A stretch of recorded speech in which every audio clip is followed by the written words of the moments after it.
Hello, I'm John Peters. This is a new dwelling planning appeal success story from the heart of Oxfordshire, where a well-prepared appeal turned a council refusal into a full planning permission win. The proposal to convert a redundant stable block and tack room into a well-designed two-bedroom home, bringing a disused building back into meaningful use, but West Oxfordshire District Council did not agree.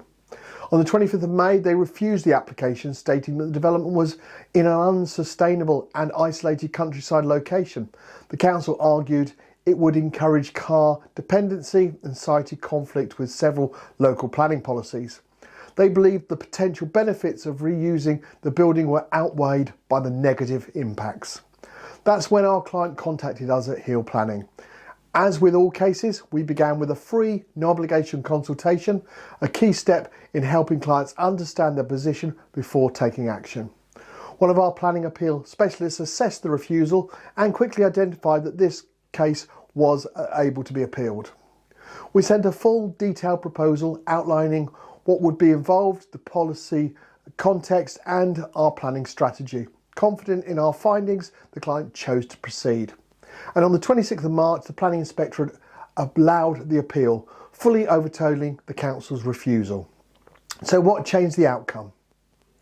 The planning inspector made several key observations. First, the inspector rejected the council's claim that the site was isolated, drawing on national planning policy and relevant case law, including precedent. The inspector concluded that the location, while rural, did not meet the definition of isolated in terms of planning. Second, the location within the Cotswold area of outstanding natural beauty was considered carefully. The inspector found that the design was sympathetic, the conversion would conserve and enhance the character of the area, and the proposal aligned well with the traditional form and appearance of surrounding buildings.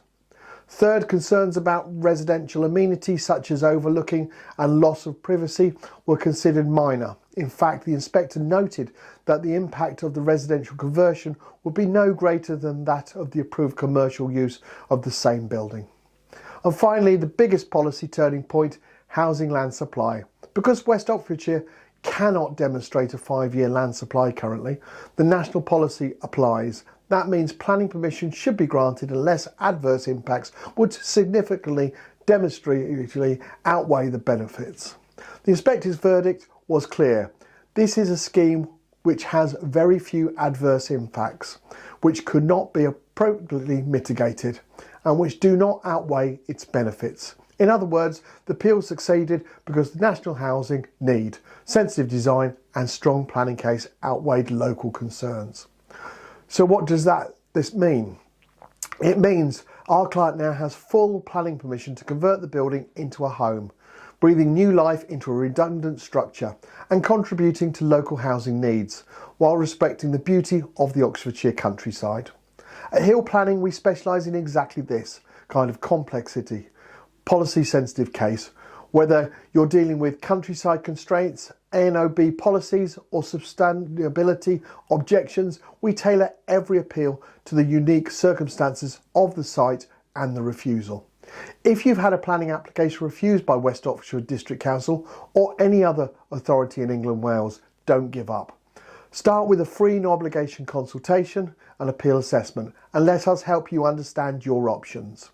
Visit us at www.planningappealsuk.com and submit your details today. We're proud to be one of the UK's leading planning appeal specialists, and we're here to help you turn a no into a planning success. Thanks for watching this planning appeal case study video. I look forward to producing the next video very soon. Bye for now.